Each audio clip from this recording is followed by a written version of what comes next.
أعوذ بالله من الشيطان الرجيم.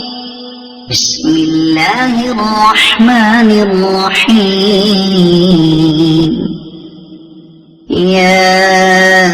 أيها المزمل قم الليل إلا قليلا نصفه أو انقص منه قليلا أو زد عليه ورتل القرآن ترتيلا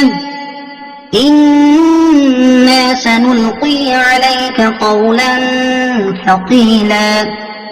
إن ناشئة الليل هي أشد وطئا وأقوم قيلا إن لك في النهار سبحا طويلا واذكر اسم ربك وتبتل إليه تبتيلا رب المشرق والمغرب لا إله إلا هو فاتخذه وكيلا واصبر على ما يقولون واهجرهم هجرا جميلا وذرني والمكذبين أولي النعمة ومهلهم قليلا إن لدينا أنكالا وجحيما وطعاما ذا غصة وعذابا أليما يوم ترجف الأرض والجبال وكانت الجبال كثيبا مهيلا إنا أرسلنا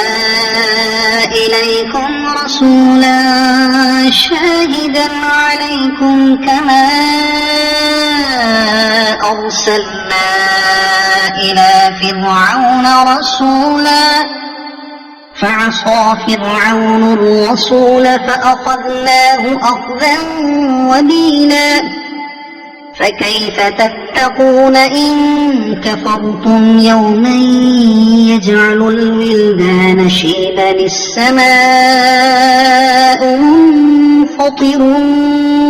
به كان وعده مفعولا إن هذه تذكرة فمن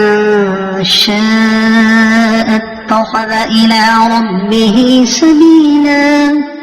إن ربك يعلم أنك تقوم أدنى من ثلثي الليل ونصفه وثلثه وطائفة من الذين معك والله يقدر الليل والنهار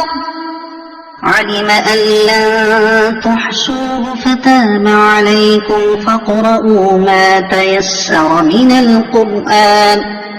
علم أن سيكون منكم مرضى وآخرون يضربون في الأرض يبتغون من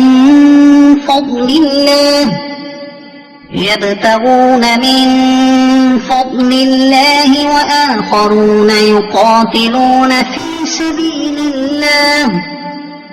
فاقرؤوا ما تيسر منه وأقيموا الصلاة وآتوا الزكاة وأقرضوا الله قرضا حسنا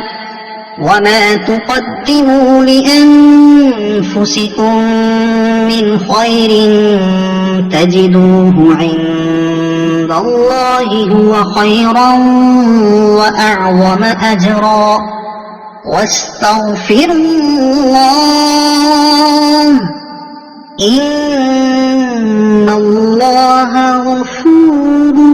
رحيم صدق الله العظيم.